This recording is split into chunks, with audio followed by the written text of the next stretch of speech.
Tapi semua barang yang lu beli di sekitar lu itu udah ikutan naik. Jadi semua sistemnya ini didesain hanya sebagai ilusi. Lu cuma sebagai hamster yang lari di tempat.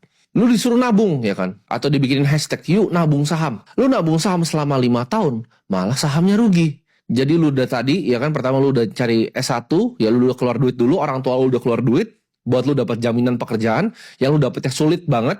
Setelah lu cari orang dalam segala macam, lu bisa masuk, dapat gaji, gajinya naik, hasil ditabung, ya, hasil tabungannya rugi. Setelah itu semua barang di sekitar lu naik. Mereka itu distraksi lu, ya, untuk nggak paham tentang ini dengan segala macam cara.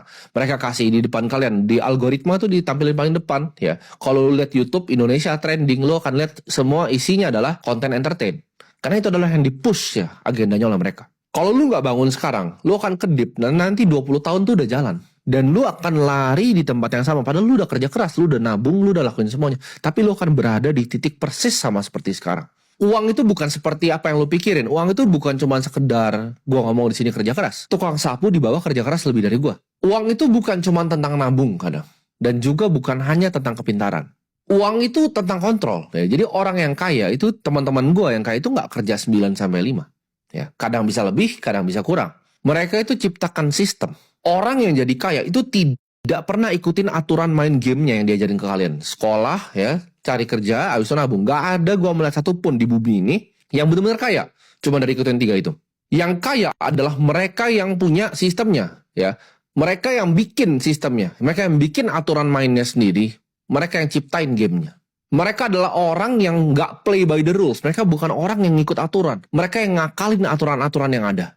Dan orang-orang kaya ini posisiin dirinya selalu menang. Contohnya, inflasi ketika naik. Orang miskin tuh bingung gitu ketika beras itu naik, ketika biaya pendidikan itu naik. Orang kaya ketika inflasi itu mereka malah senang. Jadi orang kaya, ya, itu cinta inflasi. Saya sangat cinta inflasi. Ketika inflasi terjadi, semua apartemen gue makin mahal, semua mobil gue makin mahal, semua rumah gue makin mahal, semua aset gue makin mahal. Jadi semua yang gue punya itu makin mahal justru kalau inflasi. Gue punya outlet yang jualan lifestyle, jualan F&B.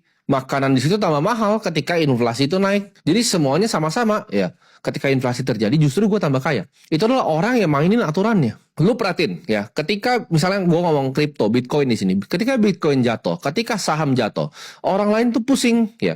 Orang yang nabung saham bank, ya, orang yang nabung Bitcoin itu pusing ketika turun 30%, 40%. Gue di sini pusing nggak? Enggak. Gue masih ada banyak bisnis yang ngasilin gue duit.